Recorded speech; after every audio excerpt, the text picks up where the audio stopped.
রাধে রাধে সকলকে, welcome to my new blog. আশা করি সকলে খুব ভালো আছো। সকাল সকাল ঘুম থেকে উঠেই না আকাশের দিকে তাকিয়ে কি বলবো বুঝতে পারছি না আমি, তাই ছাদের দিকে চলে গেছিলাম।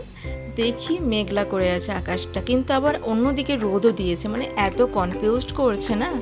তারপর সোজা রুমের দিকে চলে এসে একটা বাউলি খেয়ে নিলাম। বাউলি শেষ হতে না হতে বরমশাই দোকানের উদ্দেশ্যে রওনা দিল, আর আমার প্রত্যেক দিনের এপিসোড শুরু হয়ে গেল। ঘর গুছোনো প্রত্যেক দিনের একটা এপিসোড যেন তৈরি হচ্ছে আমার।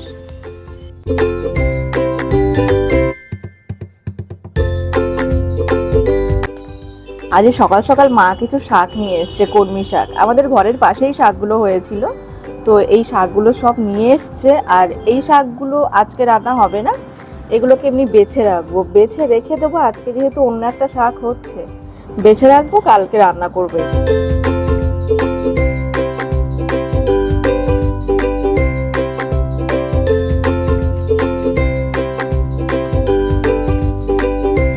আবার এদিকে পিসি হাতের কাজ গুছিয়ে চলে গেছে তাড়াতাড়ি রান্না করার জন্য, সবজিগুলো কেটে দিয়েছে, তাই আমি একটু হেল্প করে দিলাম চালগুলো মেপে দিয়ে। তারপর আমার সোজা চোখ গেল ফ্রিজের দিকে। ফ্রিজটা যেন অনেকদিন ধরেই আমাকে ডাকছে, আয় এবার তো আমাকে পরিষ্কার কর। তাই জল বাটি নিয়ে চলে গেছিলাম ফ্রিজে। আজকে ঘষা মাজা করে বাস চকচকে করেই দেবো ফ্রিজটাকে। তাই আর কোনো অজুহাত না দেখিয়ে সোজা ফ্রিজটা পরিষ্কার করা শুরু করলাম।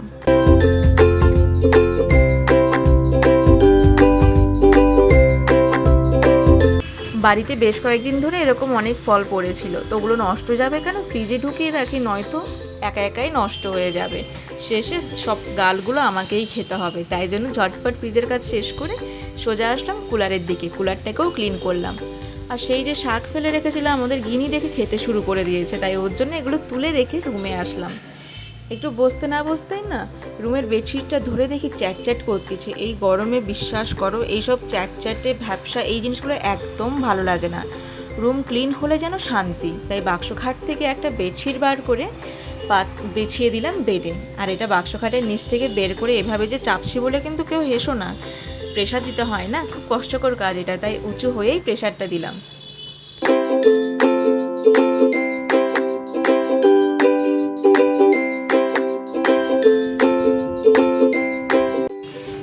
যা গরম পড়েছে, গরমের কথা আর বলো না, কাজের থেকে ঘাম বেশি। তাই ঘামটা মুছে বেশ কিছুক্ষণ রেস্ট নিয়ে নিই আমি আগে। রেস্ট নেওয়া কমপ্লিট। এবারে আমাকে নিজের কিছু কাজ সারতে হবে। কিন্তু ল্যাপটপটা খোলার পরে মুডটা আমার অফ হয়ে গেছে, জানো তো, পুরো অ্যালগোরিদম পড়ে গেছে, রেড জোনে পড়ে গেছে, একটাও অর্ডার নেই।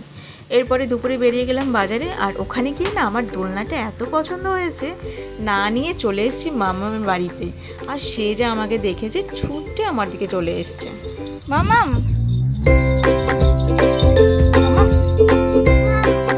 মাম এসে চলো। সে আমাকে বলছে যে তার মাম বাড়িতে এসেছে। আমি তারপরে বাড়ির দিকে আমি চলে আসলাম, আর এসে বরের জন্য কিছু খাবার তৈরি করছি, কারণ এখন অনেকটা বিকেল হয়ে গেছে, একটু পরেই সন্ধে হয়ে যাবে। তাই তার জন্য একটু আম কেটে নিয়ে যাব খাওয়ার জন্য।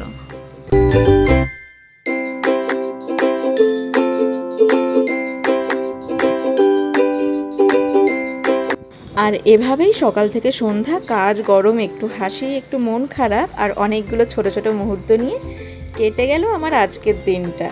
তো চলো আজকের ব্লগটা এখানেই শেষ, আবার দেখা হবে পরের ব্লগে।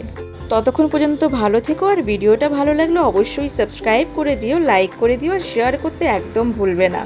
এখনের মতো সকলকে টাটা।